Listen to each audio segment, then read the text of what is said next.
Alors, bonsoir à toutes et tous. Alors, je vous remercie de votre participation à ce webinaire. Pour rappel, le webinaire est enregistré et diffusé sur Facebook.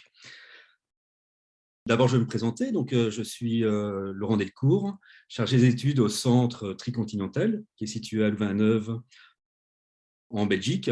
Alors, le Centre Tricontinental est un centre d'études, de recherche et d'éducation au développement. Donc, on s'intéresse en particulier aux problèmes liés au rapport Nord-Sud et à la mondialisation. Alors, dans ce cadre, on publie une revue qui s'appelle Alternative Sud, dont l'objectif est de faire connaître à un public essentiellement francophone. La revue est publiée en français.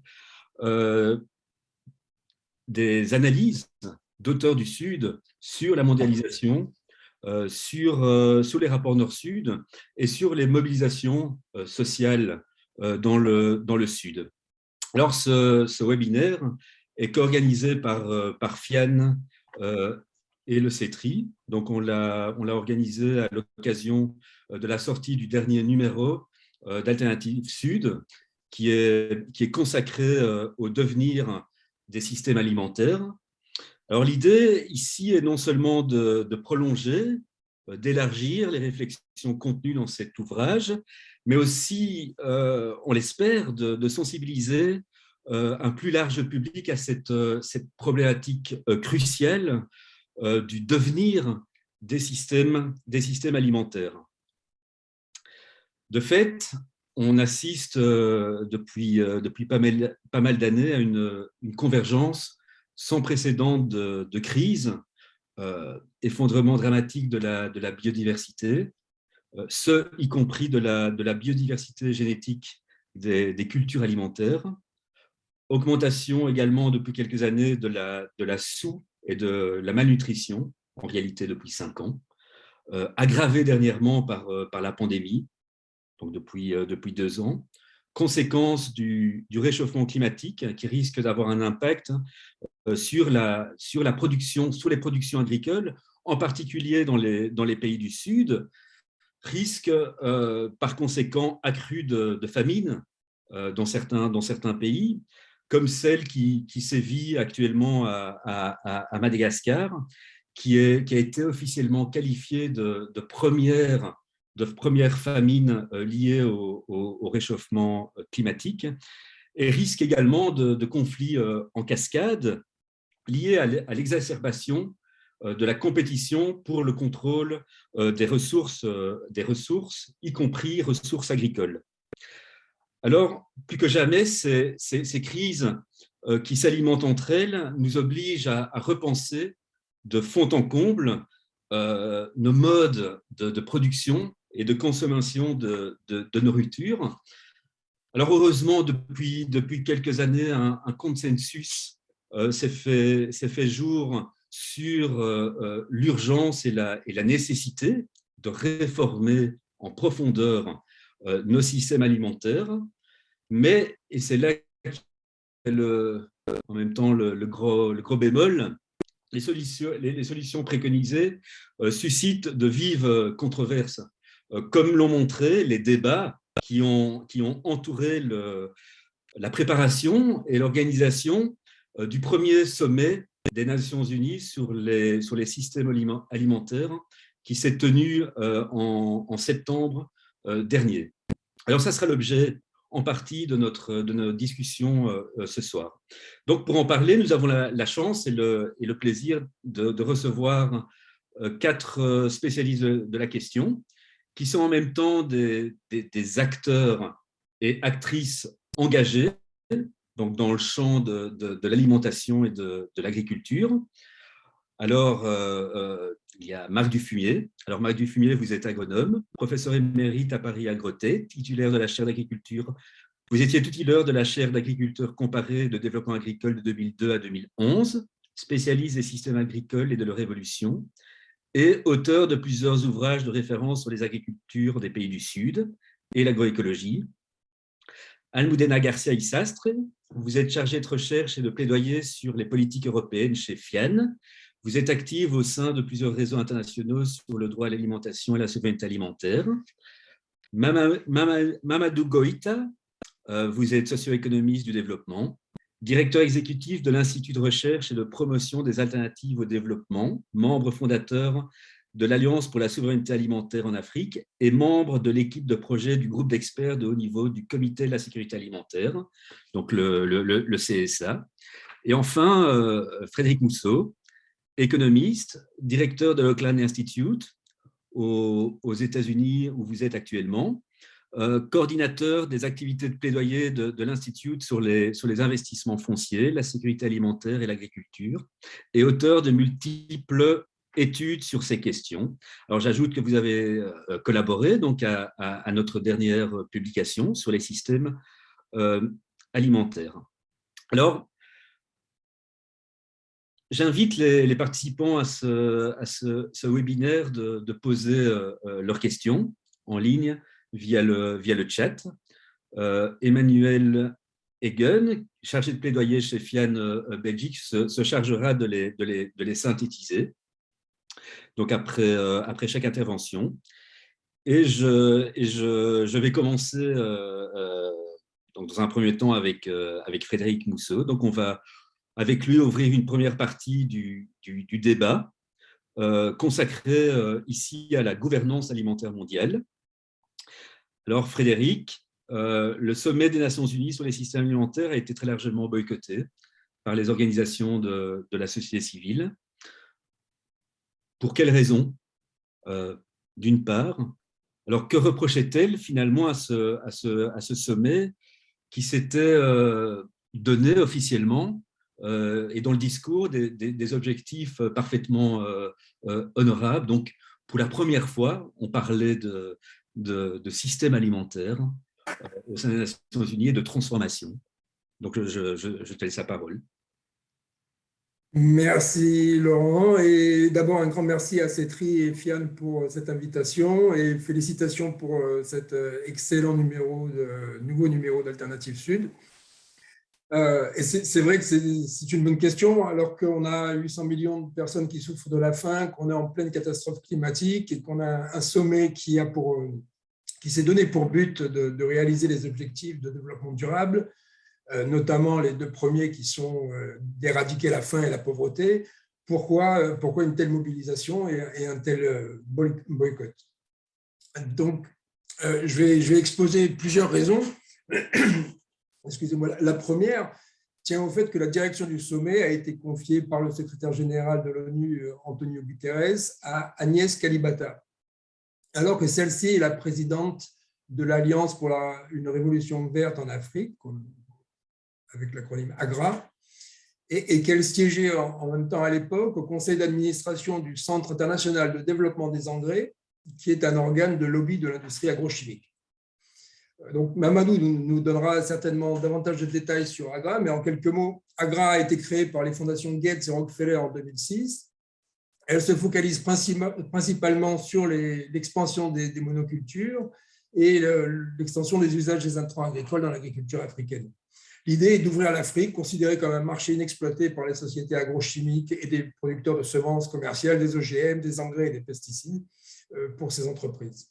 AGRA fait comme si les causes de la faim, de la pauvreté en Afrique n'étaient que des problèmes de rendement agricole, ce qui n'est pas le cas, on le verra. Donc l'approche d'AGRA n'est ni durable pour l'environnement, ni pour les paysans, ni même pour l'économie des pays du Sud. On a ainsi beaucoup de pays africains qui utilisent une bonne partie de leurs souvent maigres ressources pour subventionner les achats d'engrais et de pesticides pour leurs paysans. Des ressources qui atterrissent au bout du compte dans les poches des multinationales qui vendent ces produits. Donc, en bref, donner à la présidente d'AGRA la direction du sommet des Nations Unies sur les systèmes alimentaires était choquant, car AGRA est clairement le modèle à ne pas suivre si on veut faire face aux grands enjeux de notre temps. Un autre souci majeur avec le sommet tient à la manière dont il a été initié et organisé. À la différence des précédents sommets internationaux sur l'alimentation, on a eu un certain nombre dans les dernières décennies, qui étaient organisés, co-organisés par la FAO à Rome. L'idée du sommet a germé au Forum économique mondial, le fameux Forum de Davos. qui, comme vous le savez, représente les intérêts des multinationales et des plus riches et qui n'a clairement aucun intérêt à ce qu'on change radicalement les règles du jeu. Suivant cette logique, dans l'organisation du sommet, on a donné un rôle majeur à plusieurs organisations qui sont assez problématiques. Par exemple, l'Alliance mondiale pour l'amélioration de la nutrition, GAIN, qui est une initiative financée par la Fondation Gates et Rockefeller, ainsi que par des multinationales comme BASF et Unilever, et qui est une fervente promotrice du rôle du secteur privé pour résoudre le problème de la faim dans le monde. On a encore vu un rôle important à HIT, une EAT, qui est une organisation étroitement liée au Forum économique mondial également. Alors donc, cette alliance entre quelques grandes fondations, gouvernements du Nord, des institutions internationales comme la Banque mondiale et des grandes entreprises qui font la promotion toute de l'agriculture industrielle n'est en fait pas nouvelle. Et c'est certainement une des raisons aussi de cette grande mobilisation, c'est qu'on se rend compte que c'est une tendance lourde depuis au moins une dizaine d'années. Après la création d'AGRA, en 2006, donc, le G8 lancé en 2012 la nouvelle alliance pour la sécurité alimentaire et la nutrition, afin, je cite, de débloquer les investissements privés dans l'agriculture en Afrique. Autrement dit, d'encourager l'emprise des multinationales comme Bayer, Monsanto, Syngenta sur le continent. Dans la même veine, en 2014, la Banque mondiale crée un projet qui s'appelait, à la demande du G8 d'ailleurs encore, qui s'appelle l'Enabling the Business of Agriculture, EBA, donc l'acronyme en anglais, qui est encore une fois financé par la Fondation Gates, les États-Unis et le Royaume-Uni. L'EBA a pour but explicite de guider les gouvernements, particulièrement africains, dans la mise en œuvre de réformes favorables aux entreprises dans le secteur agricole. Des réformes qui sont promues par la Nouvelle Alliance et l'EBA concernent notamment les lois sur les semences pour favoriser l'expansion des semences commerciales brevetées en termes de foncier, alors que dans les pays du Sud, les terres, comme vous le savez, sont régies majoritairement par des régimes fonciers publics ou coutumiers. Avec l'EBA, la Banque mondiale demande prescrit aux gouvernements africains et aux gouvernements des pays du Sud de privatiser leurs terres et même de les vendre aux plus offrants. Et je n'invente rien, vous pouvez consulter nos rapports, les rapports de l'Auckland Institute sur le sujet. C'est verbatim ce que dit la Banque mondiale. Donc, ces différentes initiatives ont deux choses en commun. D'abord, elles émanent de la même poignée de donateurs privés et de gouvernements, donc les grandes fondations et quelques gouvernements. Et deux, elles utilisent le levier financier des donateurs et des institutions internationales pour s'assurer que les gouvernements des pays du Sud mettent en œuvre des réformes favorables à l'agrobusiness au lieu de mettre en place les changements radicaux nécessaires pour lutter contre la faim, la disparition de la biodiversité et le changement climatique. Alors, ce qu'il y a de lamentable avec toutes ces initiatives, ce qu'il y a d'encore plus lamentable avec toutes ces initiatives, c'est qu'elles court-circuitent et concurrencent les mécanismes établis au niveau des Nations Unies. Le principe fondateur de la FAO en 1945 était que la faim, l'alimentation, l'agriculture constituent des questions universelles à résoudre par le multilatéralisme et la coopération internationale. Des institutions et mécanismes mondiaux tels que la FAO et le CSA, donc le Comité pour la sécurité alimentaire, ont été créés pour mettre en œuvre ces principes et aider les pays à élaborer des politiques et des mécanismes appropriés en matière d'alimentation et d'agriculture. Or, certains pays riches, et c'est toujours un petit nombre de pays riches, ont toujours été méfiants à l'égard de ces entités, jugés trop sensibles aux intérêts des pays du Sud. Il faut savoir qu'à la FAO, chaque pays dispose d'une voix et le nombre de membres est passé de 42 au moment de sa création en 1945 à 194 aujourd'hui, sauf erreur.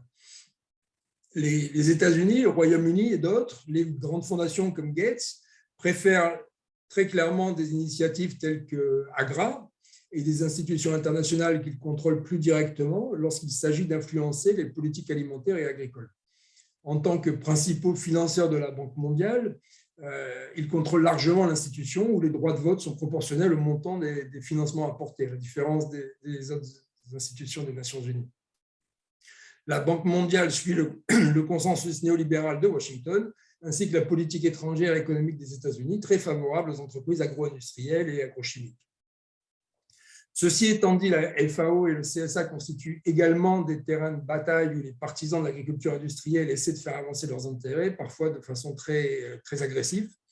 Le gouvernement américain a par exemple sapé à plusieurs reprises des négociations du CSR, notamment quand on avait des discussions sur l'agroécologie.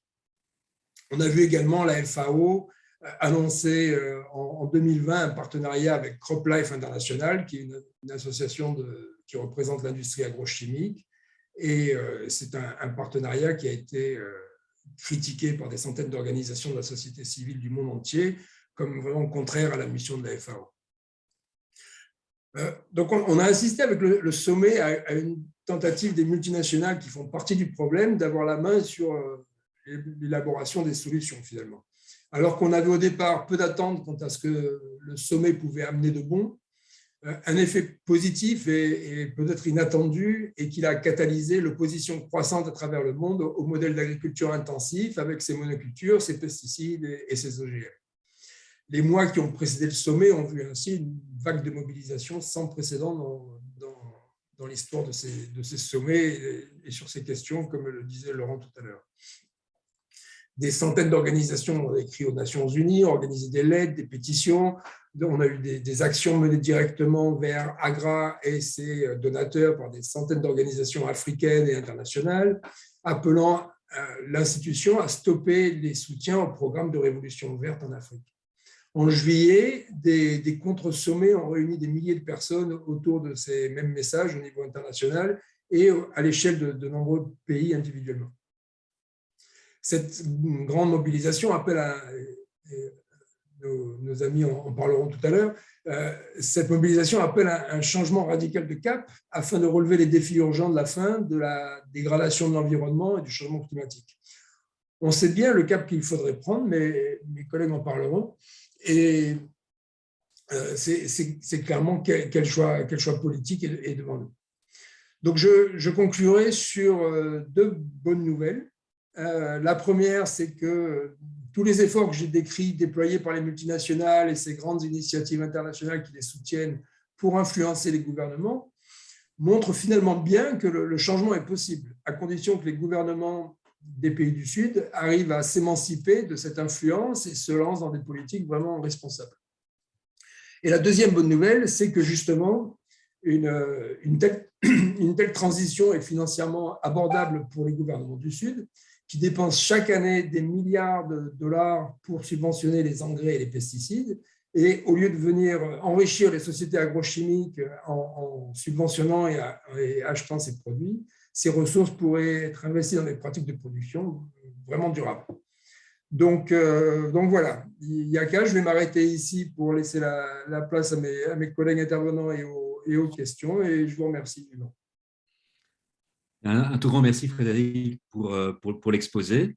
Alors, c'est bien que tu termines sur cette note positive et notamment sur l'action de la société civile, parce que ça m'amène justement à Almuneda, qui va aborder la question des actions et des réponses et des stratégies de la société civile pour contrer, pour dénoncer cette mainmise des acteurs de l'agrobusiness notamment et de certaines grandes puissances agroexploitatrices aussi. Donc, pour contrer leur mainmise sur la gouvernance alimentaire, leurs fausses solutions et aussi quelles sont ces propositions alternatives, celle de la société civile, pour une gouvernance plus démocratique des systèmes alimentaires. Donc, je te laisse la parole. Merci Laurent, merci Frédéric aussi pour l'intervention parce que ça ouvre le chemin. Et d'abord, remercier aussi CETRI d'avoir promu cet événement en collaboration avec FIAN et de m'avoir donné l'occasion de m'asseoir, d'amener la voix féminine à cette table virtuelle des penseurs et des militants. Et si je voudrais également commencer par m'excuser un peu pour mon accent. Bien sûr, vous avez réparé que le français n'est pas ma langue maternelle, donc je ne parle pas couramment français depuis certains temps. Donc, merci d'abord pour la patience, mes excuses à vos oreilles. Et n'hésitez pas de m'interrompre s'il y a quelque chose que vous ne comprenez pas ou je n'ai prononcé bien. Donc, oui, on est ici aujourd'hui parce qu'il est sans doute une nécessité de transformer les systèmes alimentaires aujourd'hui, mais la façon comment le faire, la façon de les accords de gouvernance pour prendre les décisions pour faire ces changements, c'est où il y a eu des conflits, il y aura des conflits. Et, je veux commencer pour introduire un peu l'idée de comment le système alimentaire et comment la circulation des aliments qui circulent dans l'économie mondiale configure l'économie politique et l'économie écologique mondiale depuis l'époque coloniale. Et la manière dont la production et la consommation alimentaire on définit toujours les accords de pouvoir et aussi les relations internationales. Il y a des théoriciens qui appellent le régime alimentaire et qui sont des périodes successives autour desquelles différents acteurs dominants ont cherché d'organiser le commerce agroalimentaire afin d'optimiser l'accumulation capitaliste. Donc, ça a commencé avec la Grande-Bretagne au siècle XIX, avec l'importation de céréales et de base et de bétail pour alimenter une classe ouvrière émergente. Donc, les aliments essentiels financer les profits du centre urbain en expansion des économies industrielles émergentes.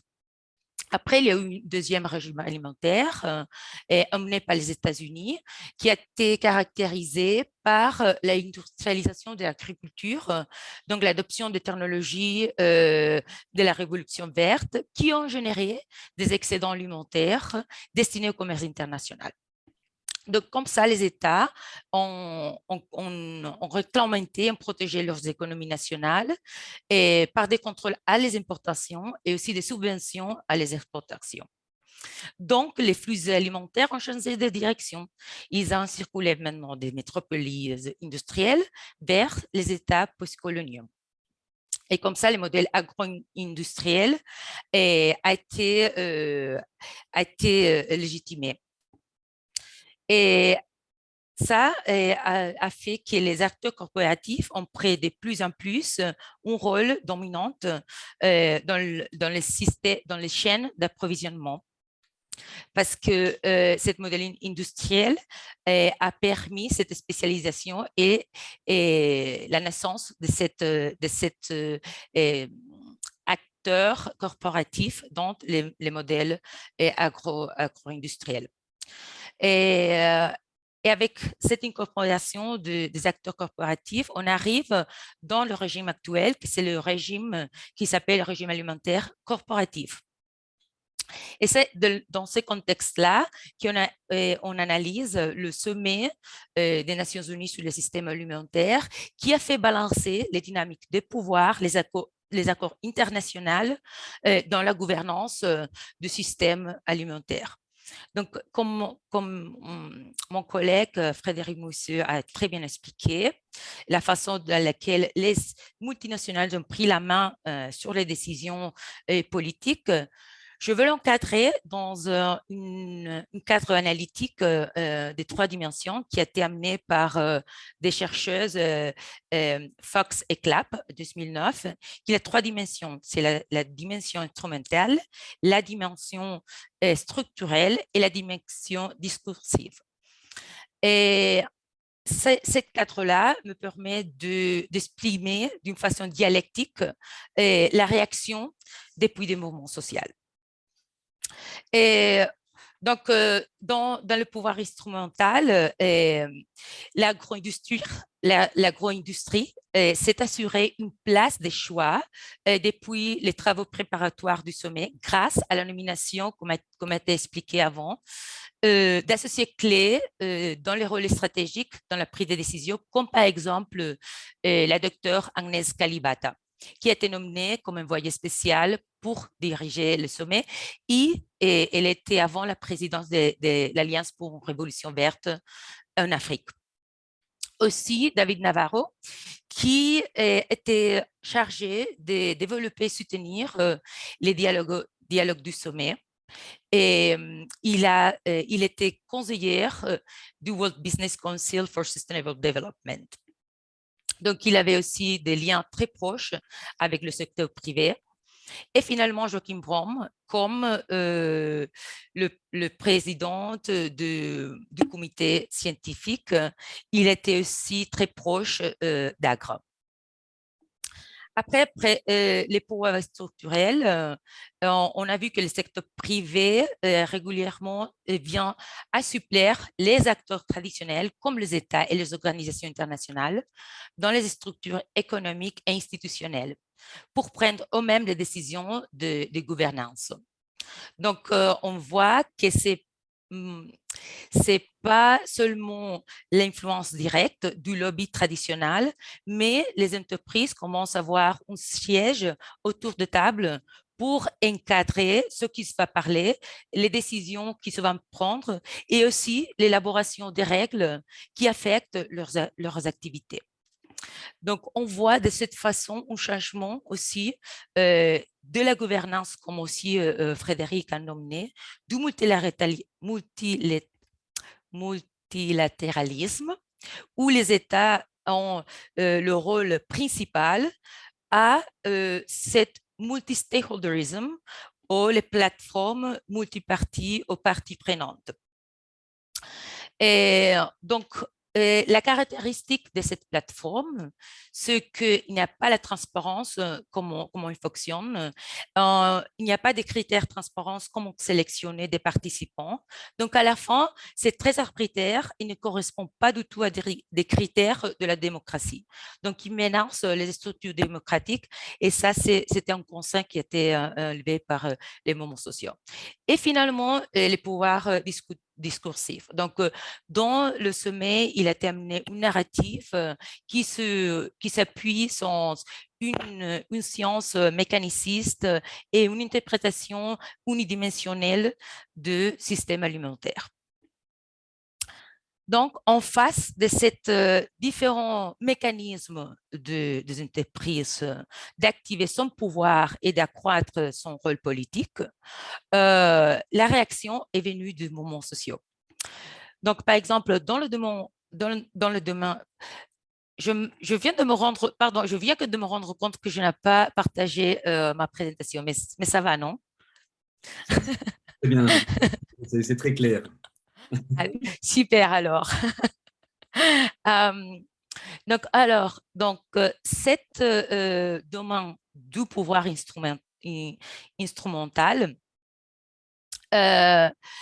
on a vu d'abord par le mécanisme de la société civile et des peuples autochtones pour leur relation avec le comité de la sécurité alimentaire. Ils ont émis différents documents et communications, 11 en total, en dénonçant cette capture corporative du sommet. Je vais m'arrêter principalement avec les communications qu'ils ont eues avec le secrétaire général des Nations Unies, Antonio Guterres, et aussi avec le président du comité des Nations Unies, parce que ces deux communications ont constitué un point de rupture avant d'appeler au boycott. Le mécanisme de la société civile ont communiqué ses préoccupations en demandant la mise en place des garanties contre les conflits d'intérêts dans tous les organes et processus pour garantir la centralité des intérêts publics sur les intérêts privés et mettre en œuvre des mécanismes de transparence permettant des actions correctives. Mais d'avant la manque de réactivité des organisateurs et du sommet, ils ont lancé un appel à l'action afin de unir leurs forces pour contester le sommet. Donc, cette nouvelle plateforme d'organisation a donné naissance à ce qu'on connaît maintenant comme la réponse des peuples autonomes au sommet des Nations Unies sur le système alimentaire. Donc, l'idée, c'était de neutraliser les menaces provenant du sommet, tel comme a dit, comme a ponctualisé Frédéric Monceau. Quel est le chemin? Le chemin, c'est d'abord bloquer et déstabiliser ces différentes façons d'activer le pouvoir qui a été amené par les entreprises et faire avancer une agenda commune qui reconnaît et qui met en place les droits humains, la souveraineté alimentaire et le système alimentaire, compris comme bien commun et bien public. L'intérêt public d'abord, et réglementaire les entreprises et les capitals financiers et démocratiser les institutions publiques. Donc, en mars 2021, ils ont appelé un contre-événement qui s'appelait la contre-mobilisation pour transformer le système alimentaire, qu'il y a eu de 26 à 28 de juillet. Donc, pendant 3 jours, il y a eu une contre-mobilisation où ils ont participé plus de 9000 personnes. Ça a représenté presque la moitié des personnes qui ont été participé au sommet officiel. Donc, ça a donné une bonne contre-mobilisation, ça c'était très important. Et aussi parce que ça a permis plus qu'une minute. D'accord. Oh là là, ça me reste un peu. Donc, ça a permis de faire balancer le discours officiel par la compilation de différents articles qui sont availles dans le website. Après, je vais vous donner avec la présentation. Et aussi, par exemple, ça a été pris par les différents rapporteurs des Nations Unies sur le droit à l'alimentation, avec ces derniers rapports à l'Assemblée générale, aussi par des personnes très influentes comme Jeffrey Sachs dans le sommet officiel, aussi des représentants du gouvernement du Sud, on exprimé son malaise par le regard du sommet, des peuples autochtones qui n'ont pas vu leurs droits reconnus dans les conclusions du sommet. Donc, finalement, la contre-mobilisation a eu un impact aussi dans le discours et dans la conceptualisation de système alimentaire. Et finalement, c'est surtout dans le pouvoir structurel, c'est que la réponse autonome des peuples a mis plus d'efforts. Et c'est là où on travaille maintenant. J'ai vu dans le chat que mon collègue Vincent de CITSE a partagé le rapport qui a été publié où il a été détaillé les différentes relations que déjà Frédéric a expliqué un peu, les rôles de différentes entreprises et comment ils ont créé, avec ces différentes relations, une structure informelle où ils génèrent son discours et prennent leurs décisions et les emmènent dans un système alternatif de gouvernance. Par exemple, le 15 mars, on aura un forum à Bruxelles, le Forum for Future of Agriculture. Et là-bas, il y aura différentes entreprises, différentes organisations qui vont générer un discours et il faut le monitoriser et voir quel sera l'impact dans les décisions politiques au niveau régional et européen.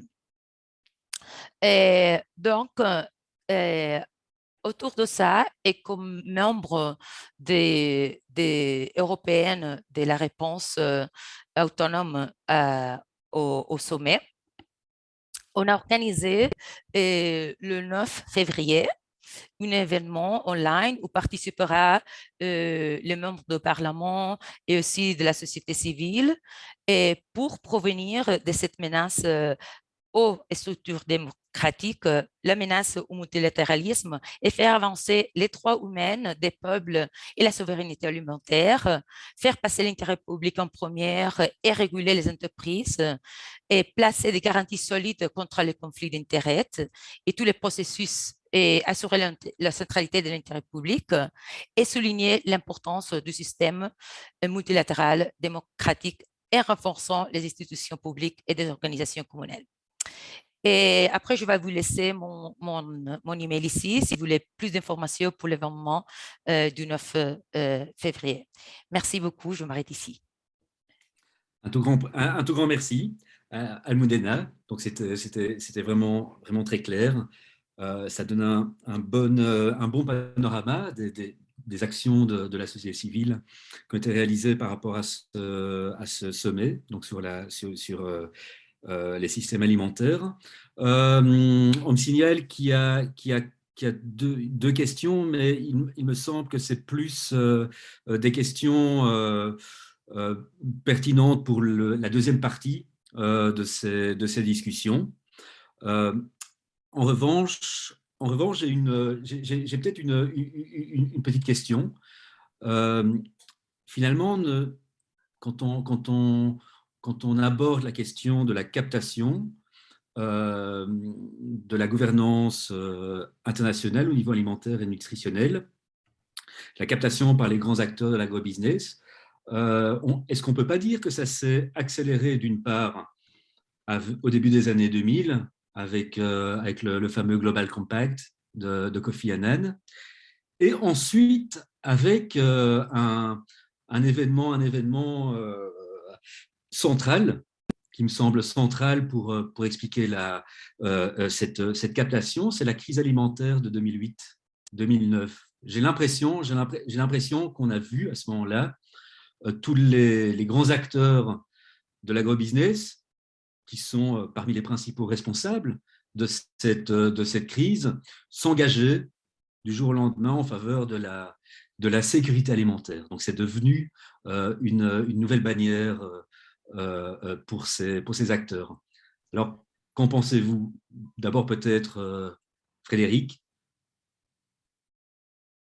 Oui, effectivement, je suis bien d'accord que la crise 2007-2008 avec la hausse des prix des denrées alimentaires a vraiment créé un sursaut et une vague d'intérêt sur… Donc, ce qu'on disait, c'est il faut investir dans l'agriculture, il faut investir dans l'agriculture en Afrique. Mais en fait, ce qu'on a vu, c'est cette vague d'accaparement de terres, avec de nombreuses entreprises d'intérêt privé, mais aussi de gouvernements qui sont allés vers les pays du Sud pour sécuriser des terres et produire, et aussi une multitude d'initiatives internationales, comme on l'a vu. Donc, il y avait Agra, mais à la suite d'Agra, il y a eu comme ça un certain nombre d'initiatives qui ont été mises en œuvre. Et ce que j'ai essayé de décrire tout à l'heure, c'est que beaucoup de ces initiatives sont vraiment centrées sur un dogme qui est la solution, c'est les investissements privés, le secteur privé va résoudre les problèmes de la sécurité alimentaire et de la faim et de la faible productivité, soi-disant, des agriculteurs dans les pays du Sud. Et donc, on a cette multiplication d'initiatives. Et alors, c'est lamentable. Je disais que c'était lamentable parce qu'on en voit comme la Nouvelle Alliance qui sont créées, qui durent quelques années et puis qui tout d'un coup disparaissent alors qu'on a dépensé des millions, qu'on a demandé au gouvernement de faire des réformes, de changer leurs lois, de mettre en place tout un tas d'activités. Et puis